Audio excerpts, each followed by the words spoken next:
we're testing the new GPT-5 and just kind of connecting different prompts across uh, ChatGPT's different models, some of the ones that launched this week, as well as comparing it to Claude Opus 4.1, which launched 2 days ago, and Grok 4, which recently launched, obviously at this point now, a month and a half ago, whatever it was. So just kind of getting some comparisons for what does GPT-5 look like when compared with state-of-the-art models, and what does GPT-5 look like compared to GPT-OSS 120B, which is the larger open source model that they released yesterday, and then GPT-4o, which would have been the standard experience you got on chatgpt.com up until today when they've fully removed the models. Now you've just got ChatGPT-5. So if you really loved 4.0, you can't use it on chatgpt.com anymore. So up until that point, though, 4.0 was the standard. So if I go over here to the test that we're running, you can see the models that I have available here. I've got GPT-5, GPT-OSS 120B, and GPT-4o. And I'm just going to run through some benchmark questions while we're doing the stream. I'm actually just going to test some of the benchmark questions that I had AI kind of put together into a testing site that I'm working on the side. So we'll run through some of those questions. If we find ones that are good or bad, that will also help me change the benchmark site. So more to come on that side. So I'll go ahead and put in the first prompt here, which is just a reasoning prompt. So this is the Monty Hall problem, fairly popular thing to do here. You can see inside of ChatBetter, I've got the 3 different models set up here, but then also I've got some predicted amounts of reasoning and tools and outputs to use. In this case, it's a fairly simple point here, so it's assuming light reasoning. Let's go ahead and click send on that.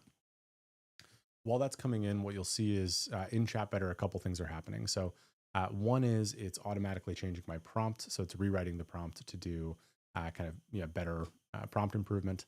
So maybe I'll take this and pull it back to the LLM benchmark site. And then it's giving me my responses back. And we've gotten 4.0 and the OSS model back like pretty instantly. Now I'll note, I think this is a little unfair to be testing this today because GPT-5 just launched. It's getting hammered on everybody like me doing testing. And so it feels a little slower than I would expect it to feel, even a few days from now if we recreated this test.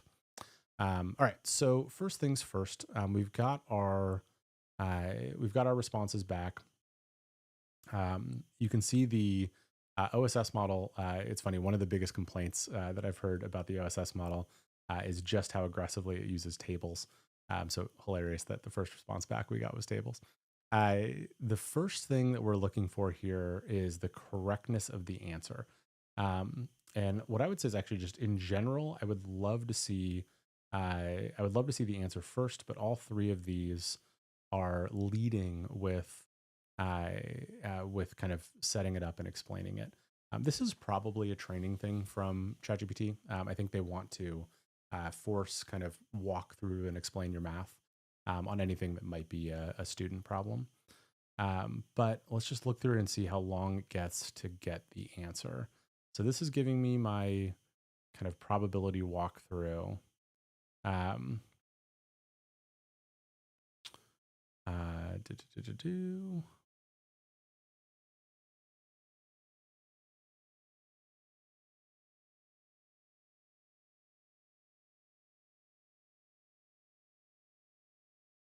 Yeah, so it is recommending an update. So you should change the choice that you're making, which is great. It is, I would say the most common kind of wrong answer that models get on this is that it's 50-50. This has like correctly highlighted that it's 2/3. And that the best strategy is always to switch.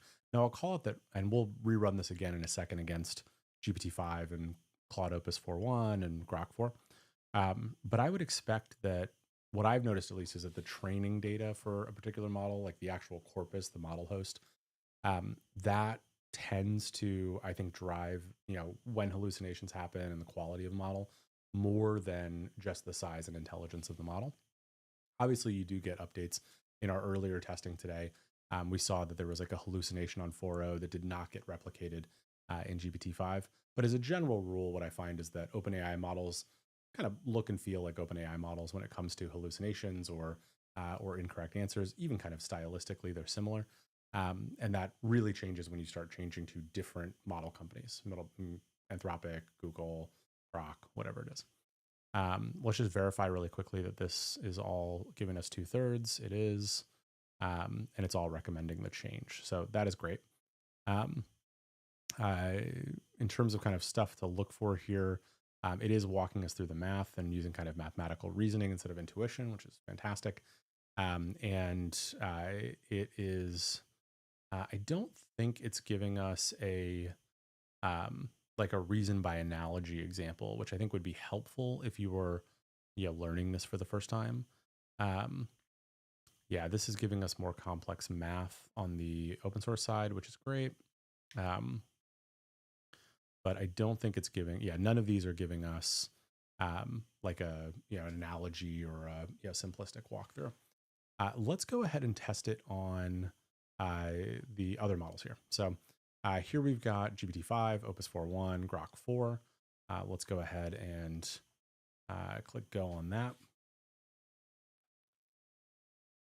Here you're seeing more comparable load times. I love that Opus is leading with the direct answer and is not kind of, hiding its answer behind the reasoning. Grok 4 has done the same thing. It is, in fact, it's giving us the mathematical reasoning on Grok 4, which is great. GPT-5 is still responding, although, again, I don't think we should give it any discount or any knock on speed for a little while, since I think it is getting hammered right now. So we'll rerun some of these in a couple of days and see what the speed is like. Opus has a really nice example. It's giving us the mathematical proof. It's not giving us the kind of reason by analogy explanation.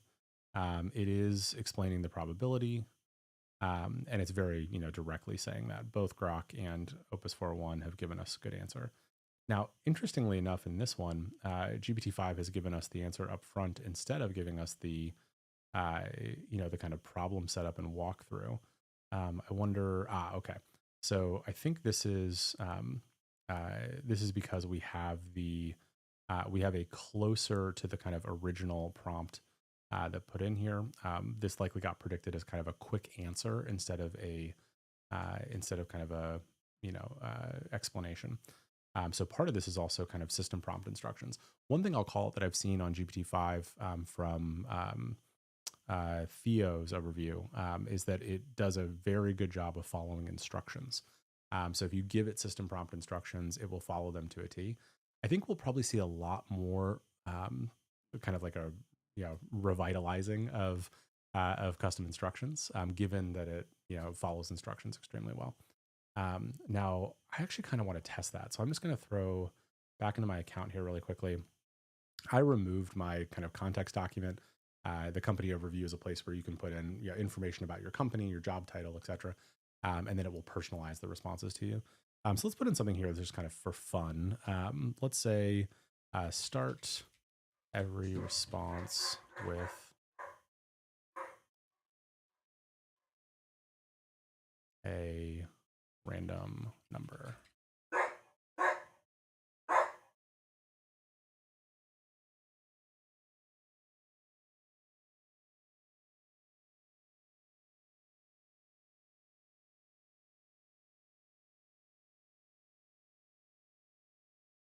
All right, so that'll give us random number in the future.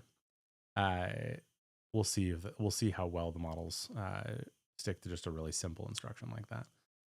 Okay, so here we've got pretty good response on this. I would say, all the models tested did a good job on the Monty Hall problem. So let's try a different prompt that focuses more on maybe just kind of like easy logic reasoning, kind of deduction here. So here we have a prompt: all roses are flowers, some flowers are red. Therefore, some roses are red. Is this reasoning valid? Now, what we're looking for in our answers back here is no, which is to say that this does not have like a valid reasoning chain. because here, obviously there are many different types of flowers. Not all flowers are roses. Okay, so we've gotten the right answer from Opus 4.1. We've gotten the right answer from Grok. We've also gotten the right answer from GPT-5. Interestingly, GPT-5 is giving us also like some of the names to go look up later. So it's giving us more detail on, the mathematical reasoning. Let's see. So here we're getting a good example. Nice. It's giving us actually direct counterexamples. So Grok is very concise. So if you, really want concision in what you're getting, Grok 4 is seems to be a good model for that. But you're getting the actual explanation here from Opus, and you're getting the mathematical like explanation, or the logical explanation, I should say, from GPT-5. But you're not getting quite the same like level of, example. Here you're getting a counterexample model. Every rose is a flower. All roses are white. But this doesn't have quite the same like detail in 4.1. In fact, I'm going to say 4.1's response is significantly better there. Let's try that same post on the OpenAI models. So again, we've got 5, the open source 120, and 4.0. Okay, so with the open source, we are getting, again, the kind of problem setup summarization. So I think this is a system instruction that has gone into the responses, because again, we're getting like the more formal kind of run through here. Let's see. It's given us, I would assume the right answer here. Let's get down to the bottom. Yes, logically invalid. Good. GPT-5 is bringing the answer up here to the top. We are getting our random numbers at the top here, which is great. And then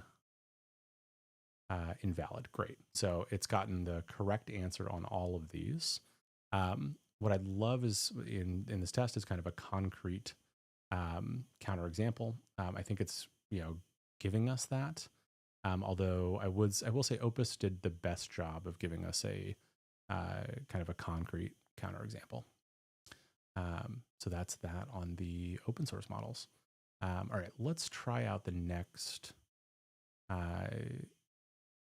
prompt in the library. Okay, so here we're going to try. A study finds that people who drink more coffee have lower rates of depression. Can we conclude that coffee prevents depression? What alternative explanations might exist, and how would you design an experiment to test causation? So we'll go ahead and hit send on that. Again, we're in the GPT. These are all OpenAI models. We're in the GPT family of models here. And we are getting we're still getting kind of slowish responses from GPT-5. I will say I really like that GPT-5 now is starting to move more of its answers into the top. So while that didn't happen on the first one, it does seem to be kind of weighted towards that, which is fantastic. All right, so this is saying causation is not established. This is saying no, you cannot conclude. 4.0 is giving us a somewhat generic defense against it. So correlation does not imply causation. This is being a little bit more, you've heard a lot of stuff around 4.0 being kind of sycophantic and not wanting to be negative towards the user. I would say this is the correct answer, but it's very softly delivered. So, if you weren't reading this closely, you could see this as, well, maybe, instead of no, that logic chain does not work. It is giving us good alternative explanations. The open source model is giving us a very good response. And again, remember with this open source model, like this is one that you could run on your laptop. So this is, and you literally could download open weight model and run it on your laptop today. So this is, good responses for, given the size of the model. I think you would expect it naively to be not this good. And it is pretty impressive. So let's see, here we've got some alternative. These are very good alternative explanations. It's giving us quite a few of them, which is wonderful. And then it is actually telling us how to test this. And let's actually double check the logic on this here.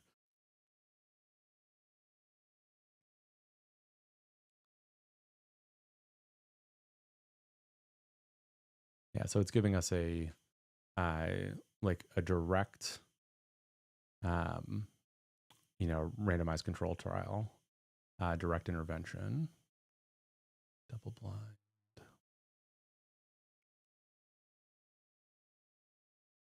Great. It's giving us two different kind of measures for primary outcome, both major depressive and something that would track something more minor but systemic. It's giving us other things to track, which is wonderful.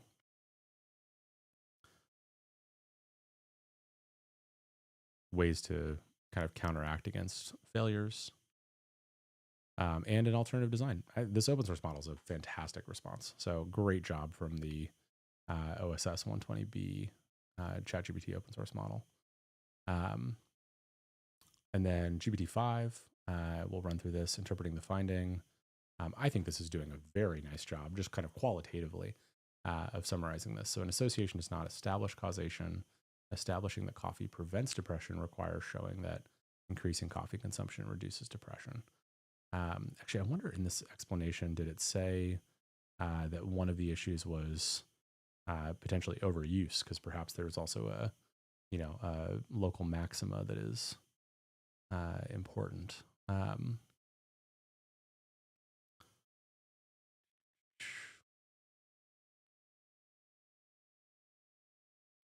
It is standardizing here on a specific amount, but what I'll note here is that this would not have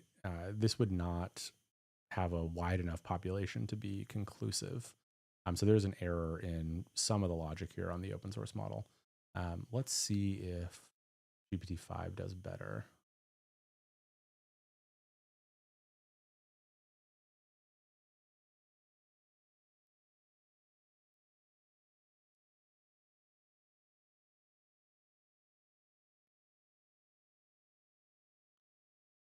All right, so it's giving us a very similar population that it wants to target.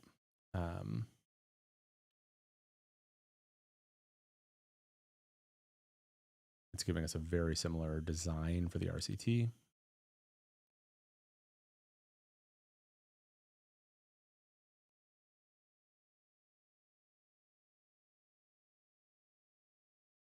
It's giving us very similar outcomes. I am curious if this is a hallucination or not. Let's find out.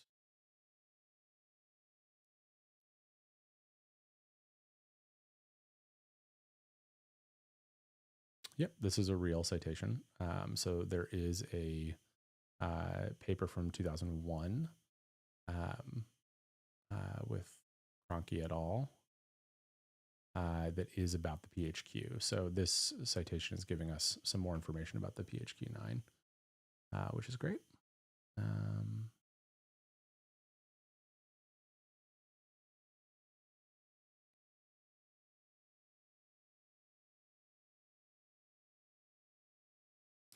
Yeah, so similar to the open source model, it is giving us a pretty good design. But again, this would be a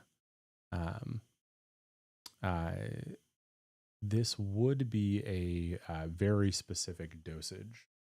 So you're definitely not getting like a broad population test in this. So there'd be some interesting stuff, but it would leave gaps. And it doesn't seem to be calling that out. It's kind of fine to have that in the design. I just would like it to call it out.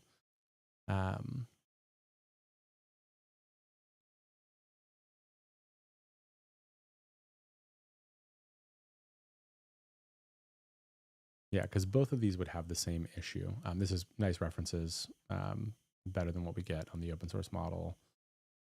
Also better than what we get with GPT 4.0. Although 4.0 does a nice job as well, just not as detailed as the other two new models from this week. So I'd say both these are better. I think GPT-5 is probably the best response. I'm tempted to say the open source one is. They're both quite good, which again is very impressive for a smaller model. Let's try the same thing in the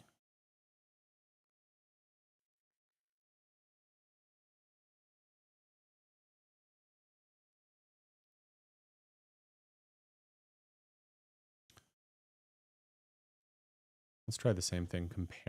This is the same question, comparing GPT-5, Claude Opus 4.1, and Grok 4. Both Opus 4.1 and Grok are honoring our system instructions. We may want to make these system instructions a little bit more aggressive, just to see if we can get the models to really follow instincts here. Okay, both Grok 4 and Opus are giving us the right answer. Let's test while GPT-5 is still generating. Let's test for whether these are giving us kind of good ideas for how to do a trial. I would say Opus 4.1, it's giving us a good trial, and a good definition of it. But similar to what we saw in GPT 4.0, it's giving us a relatively simplistic response. So it's not giving us the super deep detail here. My personal preference, and this is a personal preference, is that you get the answer right up top and you can kind of stop reading when you lose interest, but that you will get more and more context below. And so, if we had the custom instructions set up here to do that, I think we could actually get Opus and Grok to follow that. Although Grok is more, tends to be less verbose, except for on mathematical stuff. Again, at least just from what I've seen directly. Grok 4 definitely has the least amount of information on designing the randomized control trial. And GPT-5's response is great, similar to what we saw on the comparisons against the open source and 4.0 model. I think it's done a slightly lesser job on this. Again, this is probably the system instruction being that we're looking for a quick answer instead of a deep dive detail. We'll actually fix that here in a second just to make sure that we're comparing apples to apples. But this is giving us, alternative explanations, and it's giving us more detail on the randomized control trial, as well as it is actually calling out Mendelian randomization, which all of the ChatGPT models we tested do, and none of not Opus and Grok do not. So I think that's it is interesting that it goes just a little bit deeper on that.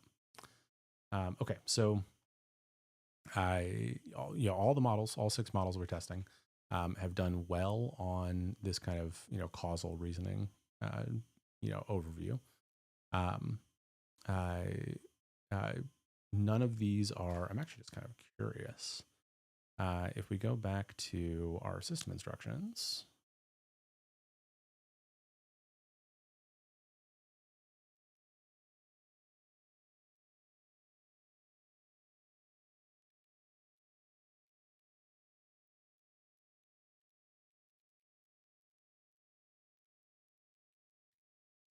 Let's see if we can get the models to lie. So the system instruction that I just gave is to confidently state the wrong answer to me and then convince me of it. So let's see if we can get GPT-5, Opus 4.1, or Grok 4 to lie to us if we ask them to. Yep, Opus 4.1 will absolutely lie to us. Grok 4 will lie to us. Again, I'm explicitly asking the model to do this. It is doing what I'm asking it to do.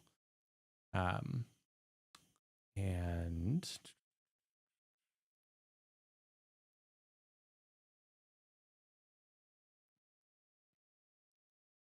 yeah, as you'd imagine, the answers are pretty weak for motivated reasoning here.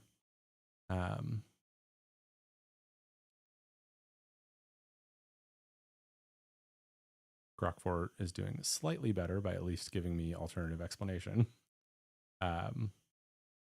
Opus 4.1 is directly lying to me when I ask it to.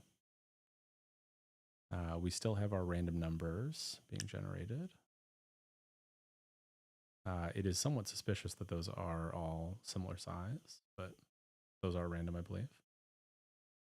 GPT-5 will lie to us. Great. Although it is, call it couching it the most out of the bunch. So it's saying that the association is best interpreted. These things are unlikely.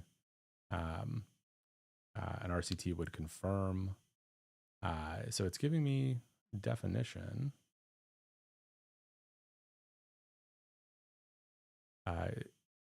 again, good in the sense that I've asked it to do this, but slightly concerning is that it is definitely doing the best job of kind of motivated reasoning to try to get me to believe this.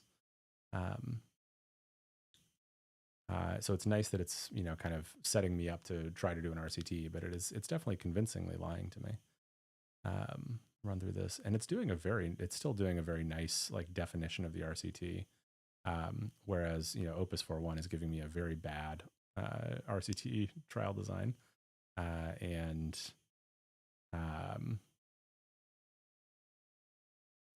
Grok 4 is not a lot better. So yeah, I mean, great response from GPT-5. Other than a little concerning that it's doing a good job of lying to me. Let's go ahead and remove that command. That way we don't get more confident lies. All right. Let's do.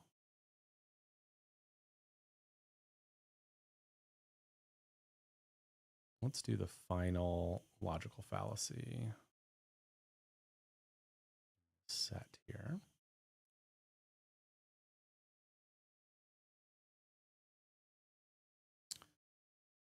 Okay, so we're going back to the GPT family of models.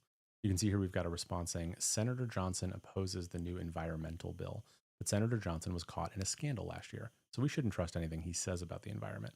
Identify the logical fallacy in this argument and explain why it's problematic. So let's see what we get back from the models on that.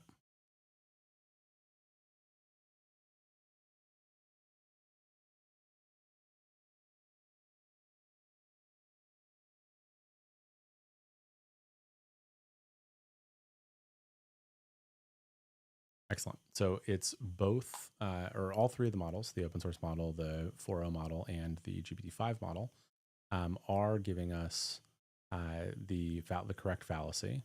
And OSS and GPT-5 are both, pulling out this kind of poison the well definition as well. Let's see what we want to be looking here. It's calling out that it's an ad hominem attack.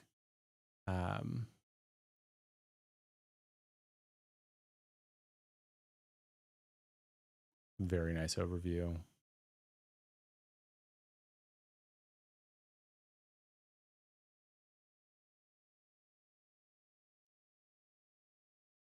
Great. So the open source model does a very nice job here. And then it's inventing, it is hallucinating a little bit information that it doesn't have. So the only thing we've told it is that the scandal, that Senator Johnson was caught in a scandal, but it is inventing that scandal is tax related. And so that's, that is obviously incorrect. I wonder if that same thing is happening in GPT-5. Let's see.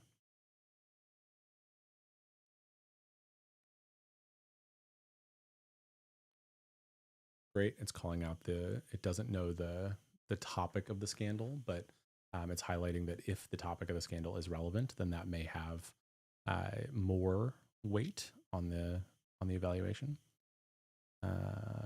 Great. Yep. So GPT-5 gives a fantastic response.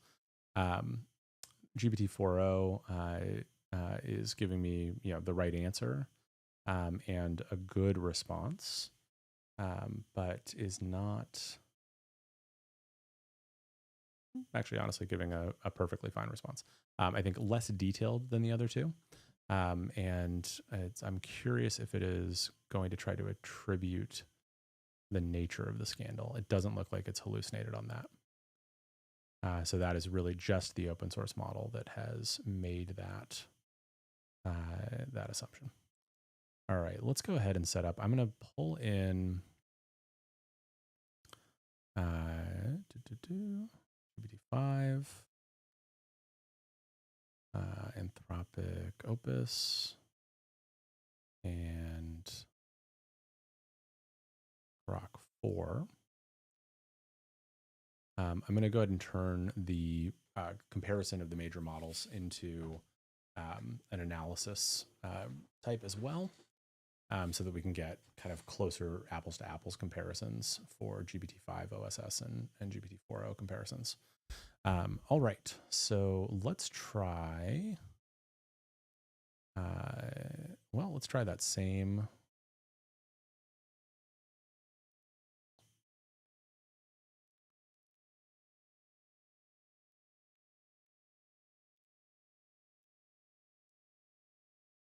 Okay, let's pop back here. Let's try that same response with GPT-5, Opus 4.1, and Grok 4. Like we still maybe have, there we go. So GPT-5 was taking a second to generate the answer to the first question that I put in.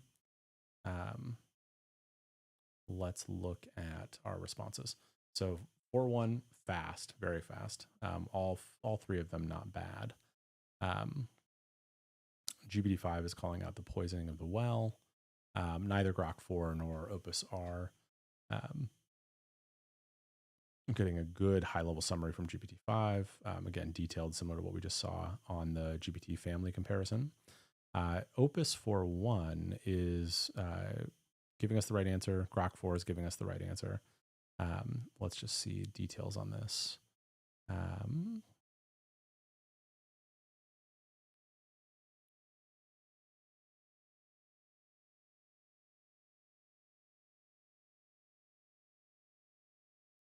So it's not, Opus is not attributing a cause to the scandal, which is great. So we're not seeing that level of, kind of hallucination. And it is breaking down how we should think about this and what are some of the challenges around diving into this. Great, good highlight. A little bit of rough formatting here on quotation marks, but very minor note. And it's giving us an overview here. Great. And yes, the truth value of a statement is independent of who says it. Even a broken clock is right twice a day. So Claude, ever the font of wisdom. All right, let's see here. Grok 4 is giving us a breakdown of the argument. It's explaining its problematic nature, and it's coming to a conclusion. So great, perfect.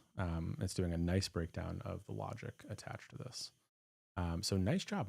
So on the reasoning and logic side, I think what we've seen here is GPT-5 does very well. Maybe the most surprising kind of thing out of this test is that the open source model that OpenAI released yesterday also does exceptionally well. But on the frontier of these things, which are, call it medium difficulty reasoning and logic questions, all of the frontier models do well. And all of the GPT family of models do well. 4.0 is probably the worst of the bunch of what we've looked at. And, that's makes sense. It's a slightly older model and is, mostly deprecated. But what I will say is GPT-4o does do a little bit better job of being concise in its responses. So if you really liked the OpenAI family of models and really wanted concision and, just a little bit of, I don't know, conciliatory nature, then 4.0 might be the model you chose. But so far in the reasoning and logic stuff, we're seeing GPT-5 and GPT-OSS do very well, and Opus 4.1 and Grok 4 do very well as well. All right, let's go to, let's do something a little bit more, kind of history oriented. So let's check the frontier models on historical facts. So the prompt here is explain the multiple factors that led to the fall of the Roman Empire. Avoid oversimplification. It is giving us a lot of different things to call through. So this, we're going to be looking for, frankly, like a couple of different theories. I'd like to see citations into research and places where we've got there. And then we'll also look for how well it synthesizes historical information. So it's giving us the date of the Western Roman Empire fall. Gradual process. Yep, I think all of these are going to get this part right. The Byzantine Empire is called out in Grok 4. It is citing some books here. Let's just verify these.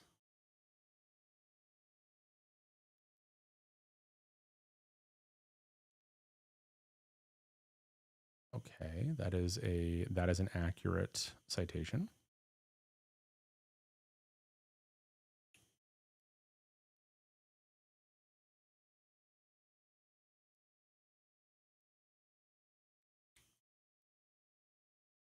Yep, the Peter Heather book is also an accurate citation. And then Adrian Goldsworthy. Yes, also an accurate citation. Great. So Grok has brought some of the receipts, which is lovely and fantastic. All right, let's see. So you've got some economic causes here. Actually, let's just check the setup for all of these at the same time.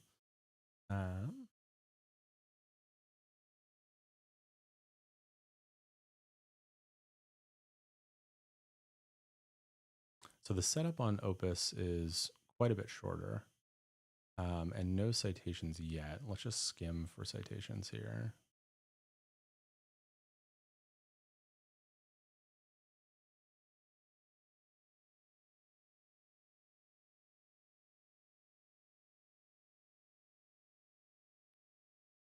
Certainly a long response. All right, so you've got the Heather book, the Ward Perkins book, which is new. Let's check that. That's accurate. This is new. Let's check that.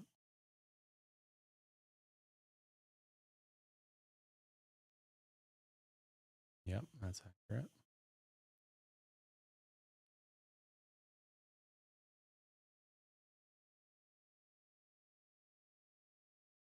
Fate of Rome is accurate, and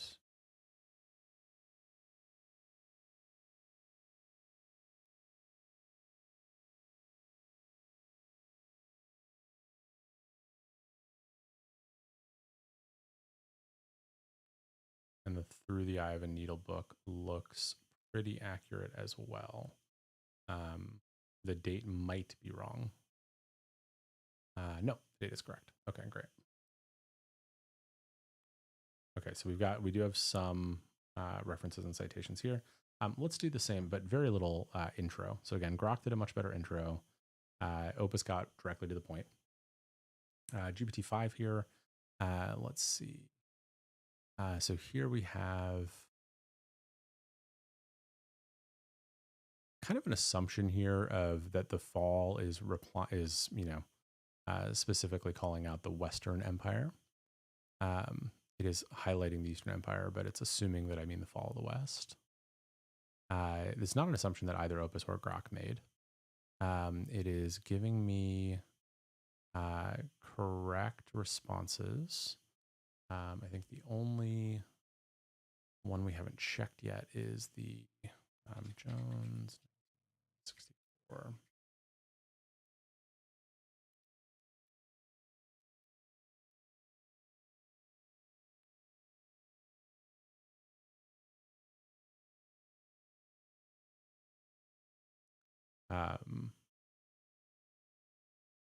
This does appear like it's probably correct. Although certainly the GPT-5 citations are quite a bit harder to follow. You would have to go follow the links of this a little bit more. Yeah, here you go. The Latter Roman Empire, 284-602, a social, economic, and administrative survey by A.H.M. Jones, 1964. So the citations are all accurate, just harder to follow on GPT-5.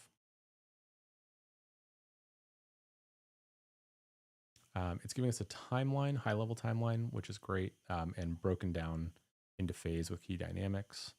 So I think that's kind of a nice high-level summary. It is giving us kind of inline citations, more academic style. Again, a bit harder for hunting down, but certainly doable. But if you're a lay person looking for that, you may it may take you longer to kind of look those up and prove those out. Let's look at the economic foundations here. So economic factors are being called out across all of them. I would say GPT-5 is certainly giving us kind of less like skim friendly information. You can see here we've got basically bullet point paragraphs and then tables on Opus, bullet point paragraphs on Grok. And so we do have more, let's see, inflammation and currency debasement, great. Taxation, trade disruptions and over-reliance on slavery, labor shortage.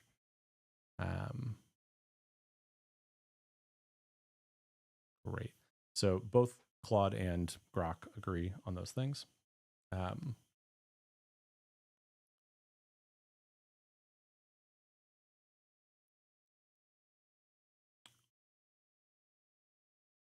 GPT-5 is giving us a little bit more detail about specific people that were involved, but it's not summarizing that information quite as easily. Again, it feels a little bit more like an academic history paper than it does, or than either Opus or Grok does.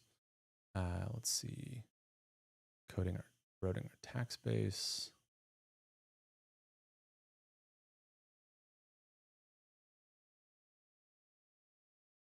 I think actually credit where it's due. The GPT-5 kind of summary of the eroded tax base, I think, is better than the taxation burden that's being called out in Grok and Claude. And then it's attributing a decisive fiscal shock. So here, if we really did want to get some more detail on it, that it would be GPT-5 does have a little bit more of that.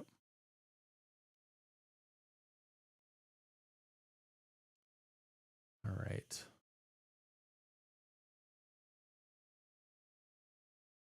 It's also pulling in some stuff from archaeological signals, which neither Opus or Grok did.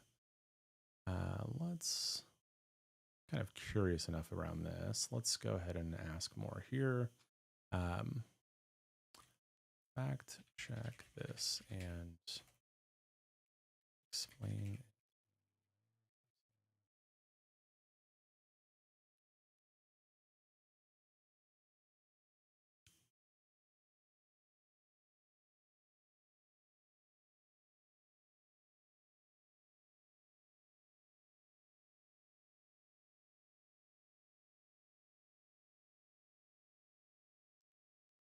All right, well, we've gotten the wrong information there. Let me just do an explanation instead.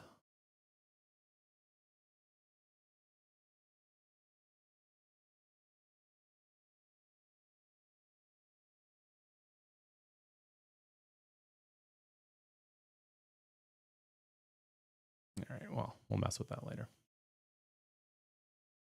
Looking at the political factors here. So secession and civil war getting called out on GPT-5. We do have secession crises here. Opus 4.1 has that as well, gives it its own section. And Opus, again, doing a nice job of kind of giving you like a breakdown, a place to orient first, an introduction, and then getting into the detail. GPT-5 giving you a more kind of just academic summary. The detail level looks very good, but the skimmability is fairly low. Grok is giving you secession, division, centralization, and decentralization. I think these are fair, although I think I would expect to have a little bit more information about kind of which of these mattered. Opus, I think, does a better job there, and it's calling out the rise of military strongmen.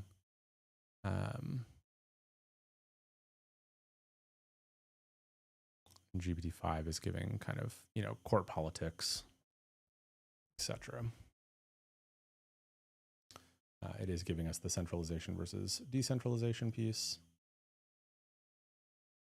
Cool. Let's say GPT-5 is, again, a little bit more academic in its response, fairly good detail level, a little bit harder to skim. Opus 4.1 seems to have the best kind of, skimmable nature here. Like you could skim through this and get pretty smart, pretty fast, understand where you are. Grok is kind of somewhere in the middle on those two things. The level of detail feels still quite good, but just a little bit less. All right, military causes, overextension. Opus really kind of fixates on barbarization. And then overextension, again, Opus is doing a very nice job of kind of highlighting the different pieces here. And then technological and tactical stagnation. All right, let's see here. Structural overextension, Confederate dependence, settlization of the barbarians, so you get barbarization. And then external shocks. Yeah, again, I would say GPT-5 has better information and Opus 4.1 has better structure. Grok 4 is kind of a balance between the middle. All right, so that's giving us a point there. I suspect that this will stay if we kind of continue on each of these points.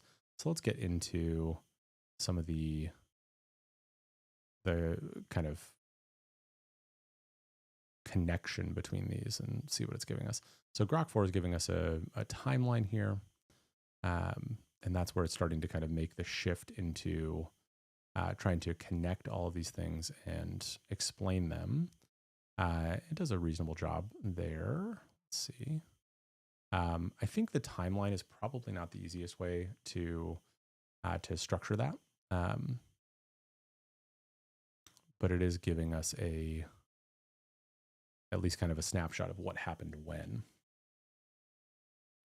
And then its conclusion is that the fall resulted from intertwined economic decay, political instability, and military vulnerabilities and social erosion.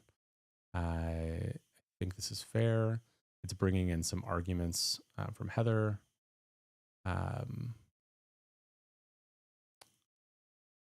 Climate and Hunnic movements, call that as some external pressures.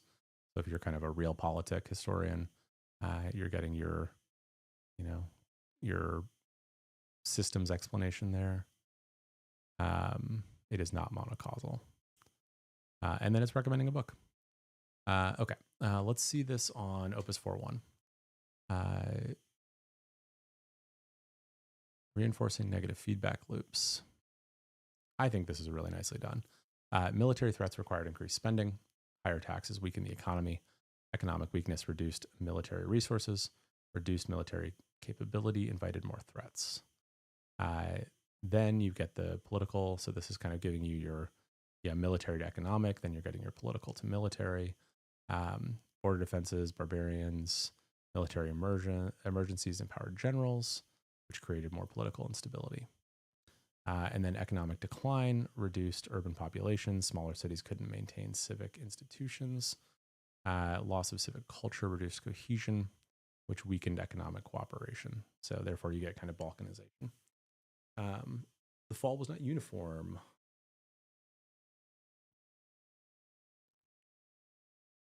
Great, cool. I think Opus has done a really lovely job of this.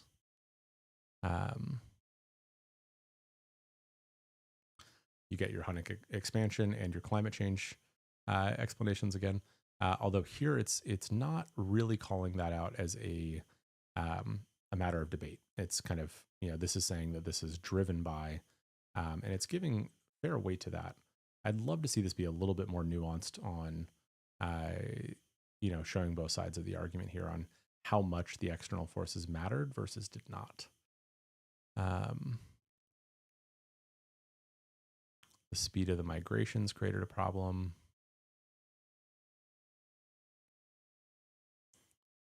This is a nice ad. So why did the East survive? Which, especially if Hunnic pressure were a problem, you would expect the East to also face that pressure. More defensible, better location. It maintained active trade networks and prosperous urban centers. It had stronger imperial authority.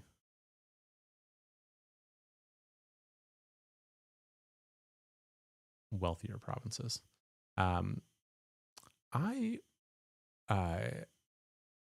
I'm recalling my Roman history correctly, I don't think it's a foregone conclusion that these provinces are wealthier. I think they're more concentrated. So maybe on a per capita or per acre basis or something. But I'd like to go look at that a little deeper. That could also be, it's been a while since history class. So I could be misinformed on that. Okay, so we're getting our conclusion here. The fall of the Western Roman Empire resulted from a complex interplay of mutually reinforcing factors. This was neither inevitable nor uniform. Alternatives were possible. Centuries-long transformation, multi-causal analysis. Cool. I think nicely done. And I particularly like the reference list here on the back. And then let's see GPT-5. So how these factors interacted.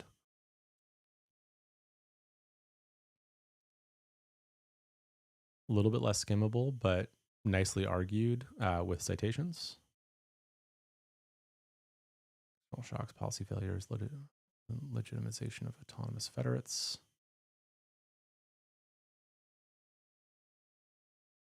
I think GPT-5, I would argue, is not a standalone answer. Like, I don't feel particularly well informed when I read the GPT-5 answer, but I feel like I have a much stronger set of threads to pull.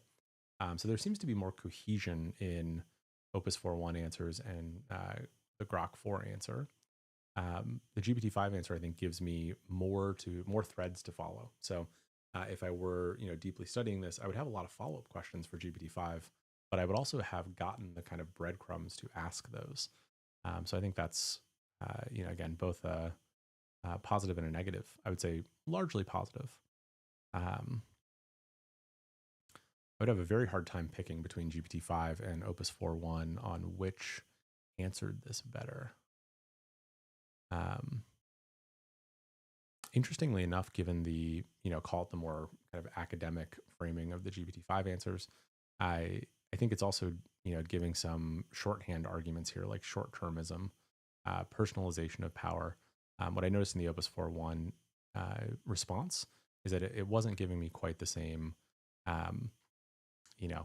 ultra high level, man, I need to go look that up. What do they mean by that? I need to double click. It was giving me pretty specific definitions of the claims it was making. This feels a little bit more like something I might want to put on a slide if I were giving a talk about this. Shorthand to make it easy to remember, but would need some voiceover to make it land. All right, let's see. Denser urban network, richer and more monetized tax base. Maybe I am wrong about the tax base here. Stronger administrative continuity, strategic depth against step threats, and crucially maintain control of key revenue provinces. Yeah, I think this point of the trade routes is a pretty important one. So it could still pay for armies and fleets and buy off enemies. No single silver bullet explains the fall. Structural fragility, exogenous shocks, policy failures, and path dependencies. Cool. Decisive tipping point was fiscal military. Yeah, the loss of Africa harmed the finances. That makes some sense. and then it's giving me my further reading. So again, I would have a pretty hard time choosing between Opus 4.1 and GPT-5. I think if I wanted to, get a quick intro that made me feel like I understood the amount here, like, the equivalent of like reading a, paper or something, I would probably pick Opus 4.1. If I wanted something that was, or maybe more accurately reading like a magazine article, if I wanted something that was giving me, call it slightly more in-depth information, but giving me a lot more questions to ask before I felt like I had full command of the topic, then I would look for GPT-5. I'm curious what we would get by merging the three responses. And so I'm going to go ahead and merge the response here to try and create basically a cohesive summary, comprehensive response that takes the best of Grok 4, Opus 4.1, and GPT-5, and puts it into a single response. So this is a chat better feature where you can merge the responses to kind of get wisdom of the crowds from the LLMs. So here we're getting, high level overview, economic factors, political factors, military factors, social factors.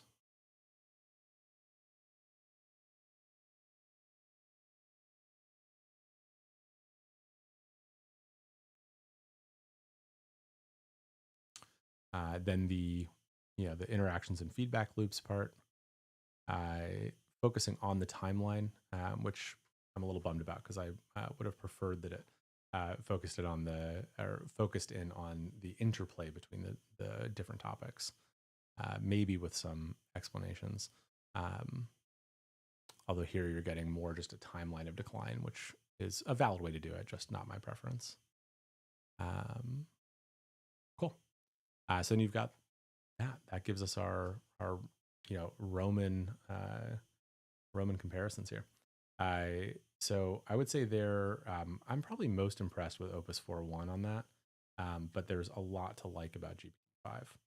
I'm curious, just given the nature of this topic, and we'll skim on this one, given that we just did a deep overview on Opus 4.1 versus GPT-5. I'm curious of the differences between the different GPT family of models. So here we've got, call it a good overview, high level, military factors, the Huns and Germanic tribes. We are getting some citations. It's interesting. GPT-4o called out population decline. I don't think, let's just check.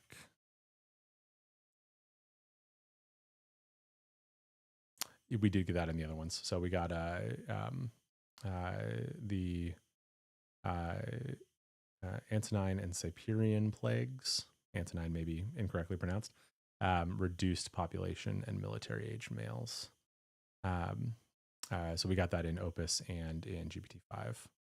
I don't think we got, we did get some of it in, yes, we did. We got it in Grok as well. Okay, so you get that here. And then you get the role of Christianity, interconnected dynamics. Well, so 4.0 did a pretty good job. If you're looking at the open source model, OSS 120, you've got a very detailed chronology here. This is probably, I don't know, double the length of even the kind of, frontier cutting edge models from Claude or Grok or ChatGPT. So again, kind of really nice, impressive job for the open source model. Yeah, very good overview. It does love tables, but in this case, tables are great. And it's giving us kind of a summary of what that impact was at the end of these. This is quite nice, it looks like. I'm skimming, but I don't see any obvious hallucinations that I can notice or call out here. We are getting less citations on this, but quite a bit of detail. I actually really like the open source model here. This is quite nice. And then it's giving us our kind of run through of our different loops, which is cool. And then 5th century collapse. It's giving us an example of that.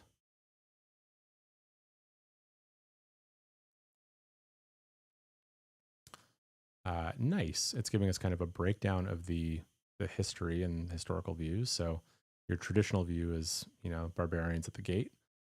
Modern scholarship is more focused on internal decay and kind of creating these loops of weakening. And then synthesis, economic stress, political dysfunction. A great response, up, down, and sideways. Very, very impressive. And then it's giving us selected references, which all look to be right. I don't think we've checked the McCormick book yet. Let me check that.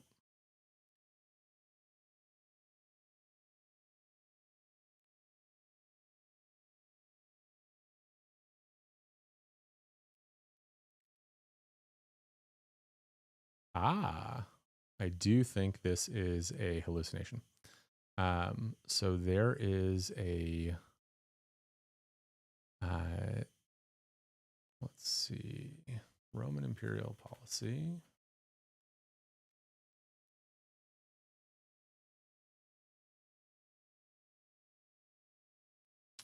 So Roman imperial policy does not appear to be the title.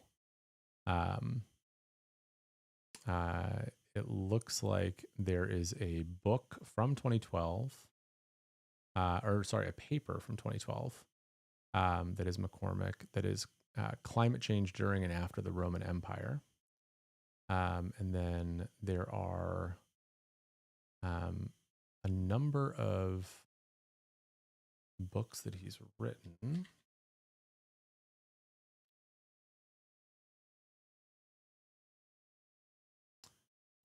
None of which are this title. And then there is a paper from 2020 called Roman Imperial Policy, but with a different author. So I think you can safely assume that this is a hallucination. This is like an accurate scholar, but I think the work here is not correct. So we've got one hallucination on the open source model here. The rest of it was all quite good. And then GPT-5, we've seen this response before, but this is giving us the summary of the Western versus Eastern. It's giving us a chronology.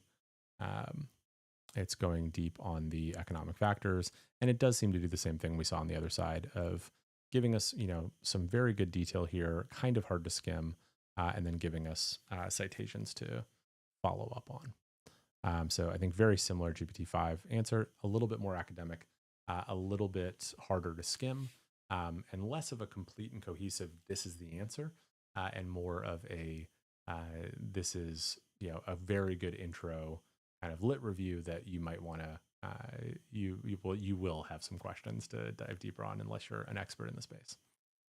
Cool. All right. So that is our Roman history question. I do like the synthesization we saw there. I think Opus did a really nice job, again, of probably the best job of synthesizing.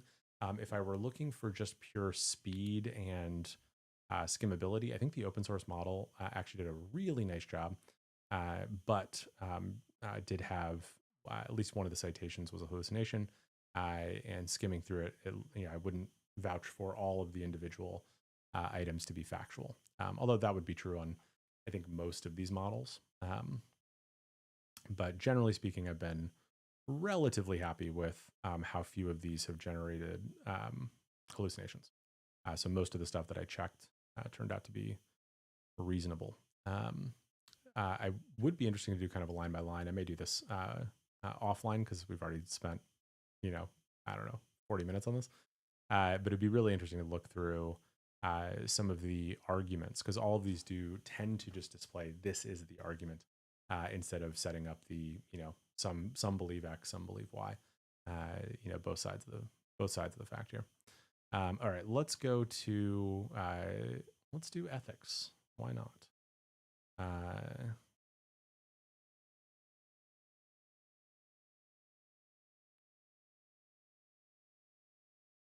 Actually, let's do language comprehension. That seems fun.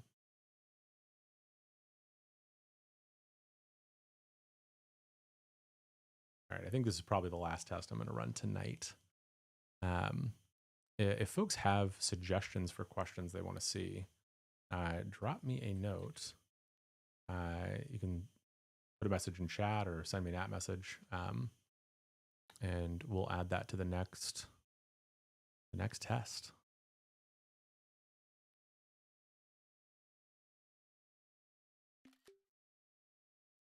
All right, so here we've got GPT-5, Opus 4.1, Grok 4.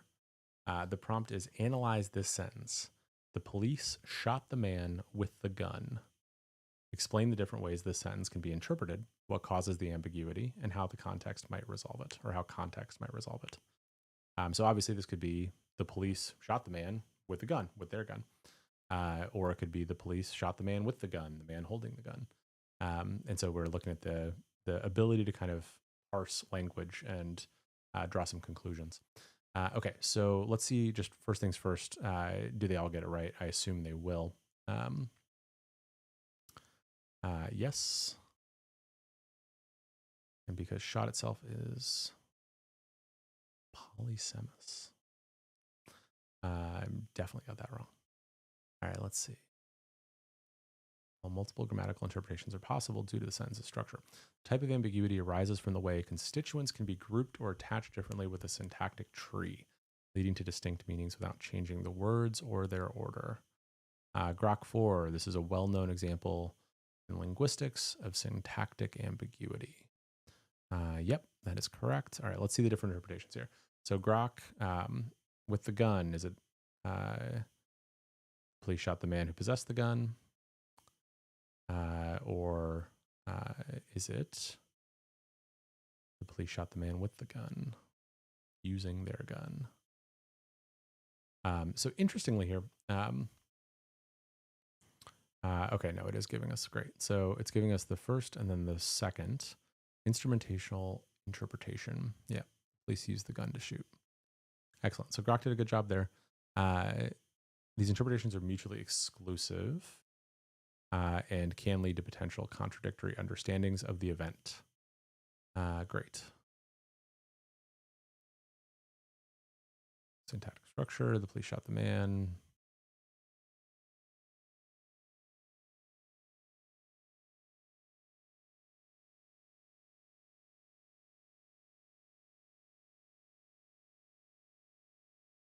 Yep, very good. Cool. Why not lexical ambiguity? The words themselves aren't ambiguous. Shot clearly means fired a weapon. Great. This is a structural ambiguity rather than a lexical ambiguity. Nice. Great. This is wonderful. Ambiguity in language is often resolved by context, which provides additional information to guide interpretation. Great. Linguistic context. The suspect was armed and dangerous would favor interpretation 1. If followed by, yep, rephrasing for clarity. The police shot the man with the gun would give you clarity on that, but it isn't always natural. Situational. In a news report about police responding to an armed robbery, interpretation 1 is more likely. So these are different ways context can give you, clarity on what it's saying. Yep, this all makes good sense. Detailed response. Good. And then some recommendations. Chomsky and the Journal of Psycholinguistic Research. I suspect this is a Chomsky work, but let's verify. Yes, indeed it is. And then let's do the same. Is this a real journal? Yes. Yep. It is a broad range of approaches to the study of the communicative process. Perfect. Okay, so let's look at Opus 4.1 here. Same thing. It's got 2 different interpretations. Wonderful. And then a less common interpretation. So it's adding one more kind of nuanced bit here. The police officer who had the gun shot the man. So it modifies the police. So it would be an uncommon reading, but cool that they added it in. Nice layout here. Yep, makes sense.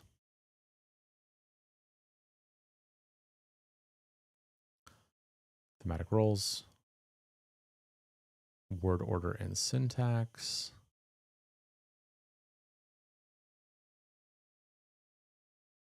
different patterns, which is nice. Both interpretations are semantically plausible. I think Opus is doing a pretty nice job of like running through this. I would feel more informed as a student trying to study this with Opus's response.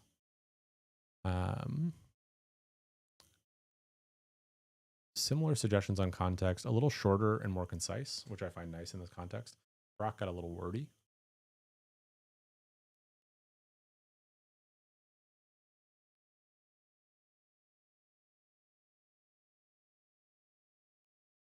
Yep, and then it's giving me more there. Okay, so here, yep, you can also add kind of tonal context. So the police shot the man with the gun. The police shot the man with the gun. I would say that this is, instrument reading, I think, is accurate. Stress on shot, stress on man seems a little bit less communicative. Visual context, sure. I think that's actually nice. This is calling out more forms of context that are possible than Grok did. And then it's calling out some of the fields that might be kind of interesting beyond this. So machine translation, information extraction, sentiment analysis, etc.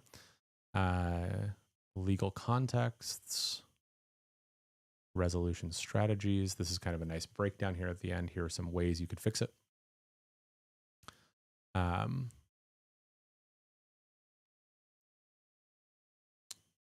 surprised that both models really kind of fall into the trap of not changing the setting until you get down to here with restructuring of like the police shot the armed man or using a gun, the police shot the man.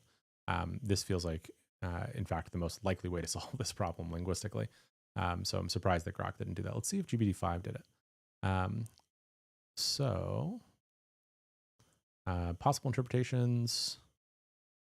Police use a gun, sub in the police. And then it's actually bringing in this idea of, shot may be photographed, as unlikely as that is.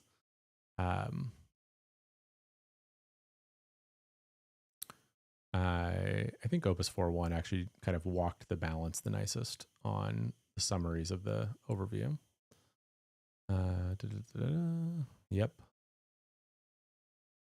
And then GPT-5 does get directly to the context cues, wastes a little bit less time in getting there, which is nice. And is giving much the same advice.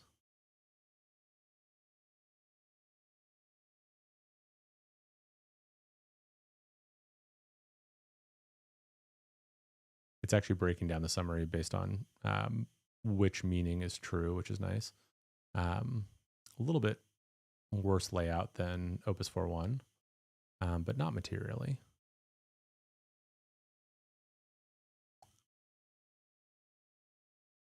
Great. I would say Opus 4.1 pretty clearly won that. I think that was, by far the best response. We'll do, just to finish up here strong, we'll do the exact same prompt in the GPT family models. I am shocked and grateful that 50 plus of you are listening to me run extremely boring tests through different models here. So thank you. Thank you for sticking with me. If you have prompts you want me to test on this, models you want me to compare, please let me know. All right, let's see. The open source model gives us the sentence under scrutiny. The police shot the man with the gun. At least 2 different ways. It's doing a nice job breaking this down. I love this. Great.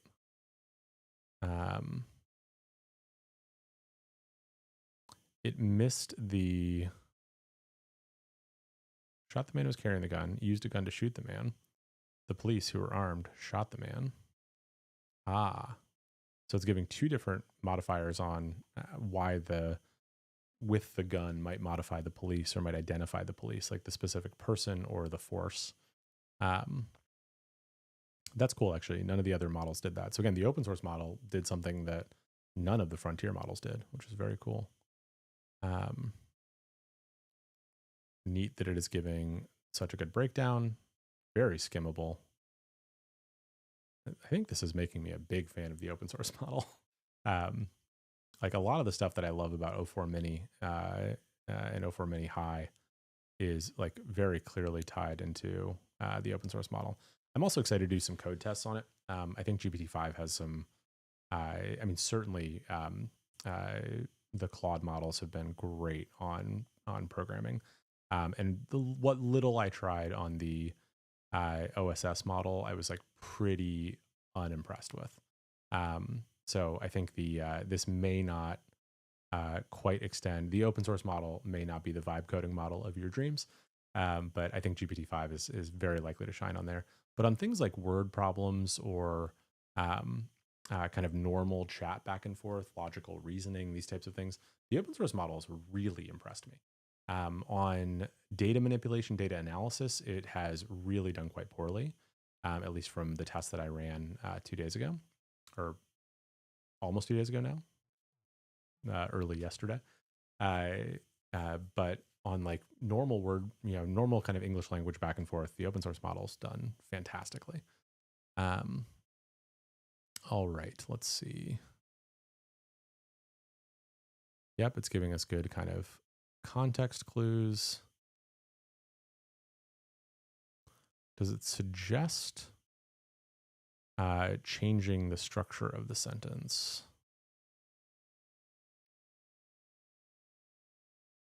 Yes, great. Police shot the man who had the gun. The police shot the man using the gun. That would actually still be not perfectly clarifying. The police with the gun shot the man. Yep, good. They used a gun to shoot the man. Great. Okay, so you're getting some good stuff there.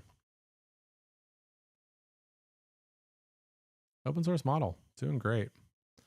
GPT-5, again, we just looked at this, so I won't go through all of it. Very, very similar response.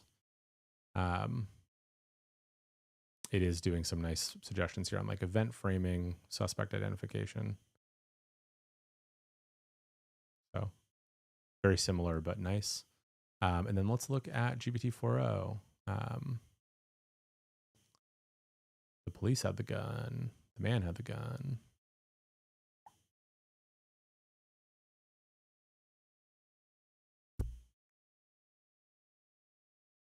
Excellent. I really do think it's funny that not all of these models had a pretty high emphasis on rephrasing.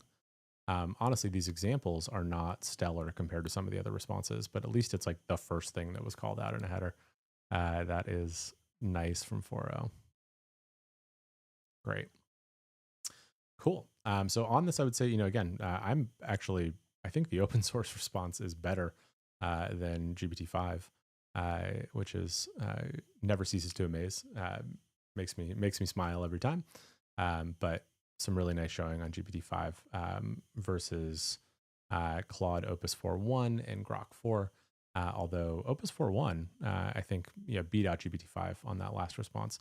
And if I were choosing between that and the open source model, I think I would do the open source model. The GPT 120 billion parameter open source model is really, really quite good.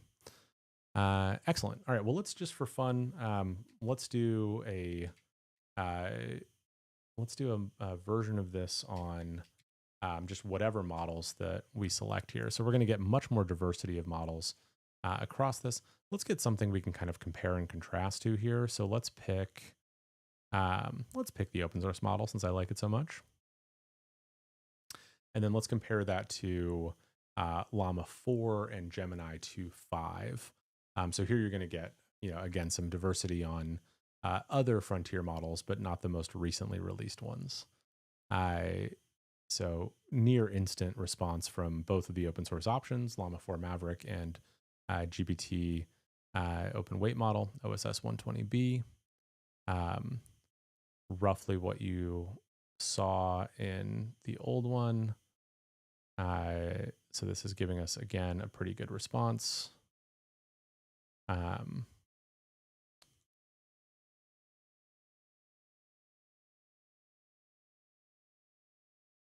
a little bit more focus on formal representation here. And so I'd say, again, much more of like an academic analysis response here in this particular generation of it. And then a lot of references. So a little bit worse of a response from the open source model on this one. I think this is really kind of, oh, did this get rewritten? It did. Okay, so this is why. We've asked for a much more detailed prompt here and asked it to respond in a clear and structured format with examples.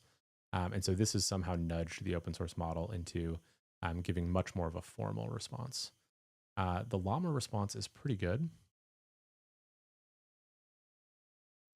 It's just breaking up the A and B examples. It's not giving the C and D examples, but it's doing a very nice job of explaining the causes of ambiguity. So this is not called a comprehensive response, but it is a very easy to follow and read response. So I would actually rate Llama 4 Maverick pretty high on this. And then let's look at Gemini. Again, this has been nudged into kind of a bit of a formal report structure. And then let's see. Introduction here. Source of ambiguity. Yep. So we're getting the right answer from 2.5, but again, just on the A-B answer, we're not getting the C or the D. At least as I can see skimming this. Interpretation 2. Do we get an interpretation 3? No, we're just getting interpretation 1 and 2. So this is the A and B case, not the C and D case.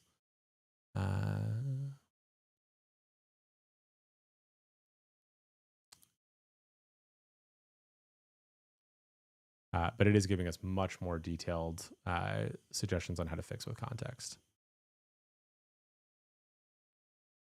It's still falling into the trap of trying to add context around that sentence instead of trying to change the sentence. But it's giving an option there. So that's what it looks like for comparison with Llama and Gemini. Ah, cool.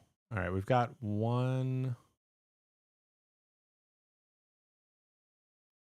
We've got one suggestion in chat, so we'll do that before we call it a night here. Let's bop back over to 5, Opus 1, and Grok 4. So let's count the number of times X shows up in the string. Let's do this.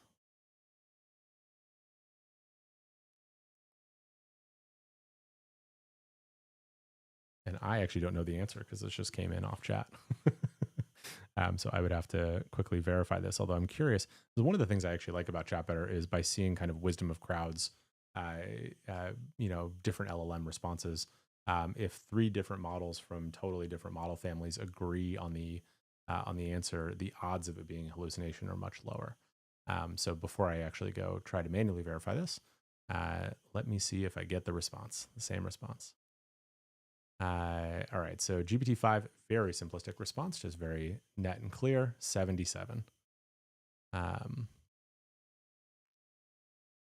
So tokenize the string by commas into 100 items, counted occurrences. So it's using kind of a fact check on the 100 items, it looks like. Manual systemic counting on Opus 1, 4.1, segmentation approach, and then verification through complement counting. So I assume, this is Justin that sent this, I assume that the thing that makes this cool is maybe tool use. But shoot me a note or text or something with if I got that right.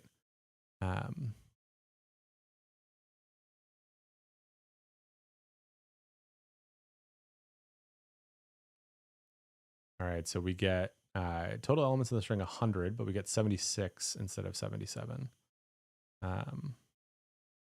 We're we're double checking, 76, 76. And then let's see what we get on Grok.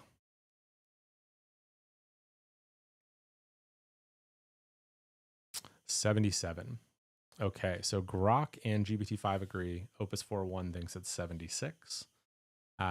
Justin just mentioned that the correct answer is 77. So GPT-5 and Grok both got it. Opus missed it.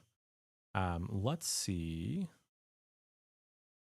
the way that it did this here. So this also relied on counting. So it just tried to count the X's and Y's and then subtract them. I don't know, did it confirm the elements in the list based on comma separation? Yes, it did.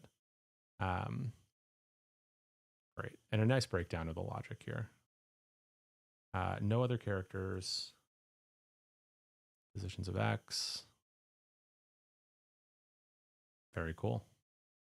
I'm kind of curious if we get the same thing on a second run. So let's, first of all, I really like that Grok actually explained what it was doing. So we're going to say that won the battle here. Now this means that the Grok response is going to be in our context history for the rest of this chat. And so I'm curious what Claude's response will be if I ask the exact same question, but I do it with the Grok response in context window.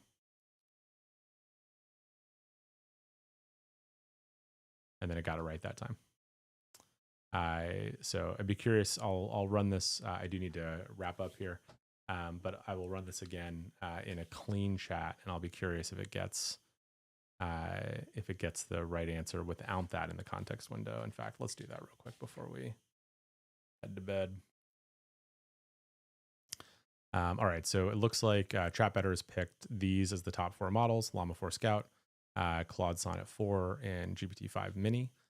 This is partially because I'm asking for a quick response. And so it's picking some of the smaller models, and you can see these models do hallucinate. So Llama 4 Scout is giving us 67 times, Claude Sonnet 4 is giving us 78, and GPT-5 Mini is giving us 81. None of them are correctly identifying the number of characters in the string. Okay, so let me take that same response and then let me change that. You can see that was with fast reasoning and a quick answer. Let me change that to heavy reasoning and see what we get from some of the other models.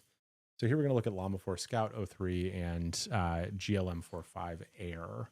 I'm actually particularly interested to see what GLM comes back with. So this is a really nice open source model.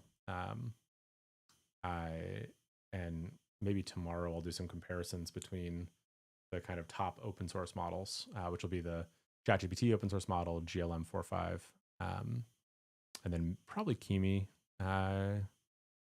Maybe we do one of the Llama models. Okay, so GLM missed, Llama 4 missed. Let's see what O3 comes back with.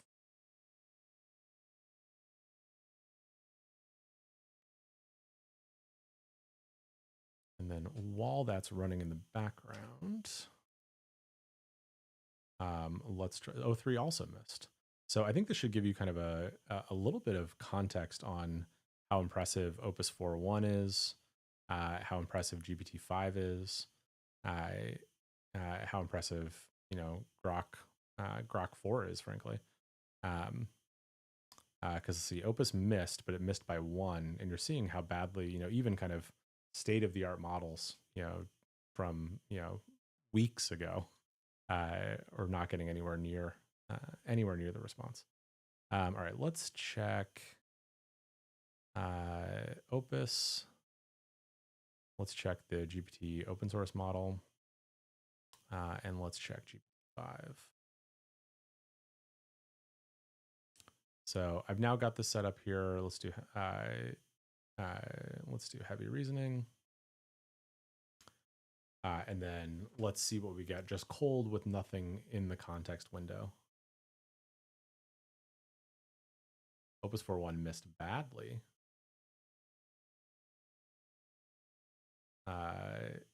As did the open source model from ChatGPT. And GPT-5 just nails it. Pretty darn impressive. Yeah, pretty darn impressive. So Grok 4 did it, GPT-5 did it. Pretty much every model, every other model, missed more than it hit and missed pretty badly. Super cool. All right. Well, with that, we're gonna call it an evening. Thanks for hanging out with me and testing some models. If you have stuff you want me to test, either different models against each other or different questions, let me know. If you liked or disliked some of the prompt tests we did, yeah, let me know on that as well. I'm building like a library of these that you'll be able to see kind of side by side comparisons. So if there's ones you like or dislike, let me know. And Justin, thank you.